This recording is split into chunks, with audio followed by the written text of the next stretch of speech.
Le dernier jour de mai est riche en publications qui pourraient secouer les marchés d'échange. Donc, jetons-y un coup d'œil.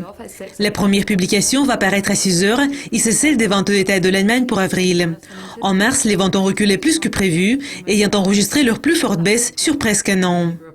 Le rapport sur l'emploi de l'Allemagne pour mai, qui est d'une grande importance, va paraître à 7h55. Le chômage a reculé plus que prévu en avril et le taux de chômage est resté à son plus bas niveau. Deux publications bien attendues sur l'économie de la zone euro vont suivre à 9 heures, y compris l'IPC préliminaire pour mai.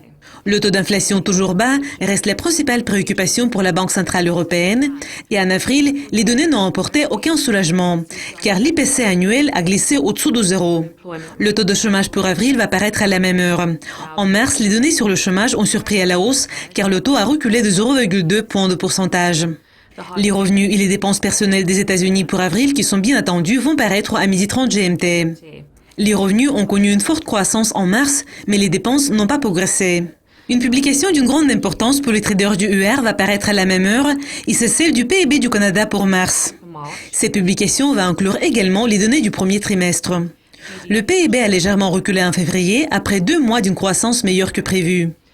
Une autre publication qui pourrait secouer les marchés d'échange va paraître à 14 heures lorsque l'indice de la confiance des consommateurs des États-Unis pour mai sera publié.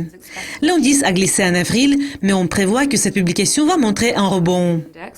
L'indice de la performance du secteur manufacturier de l'Australie pour mai sera disponible avant 3h30.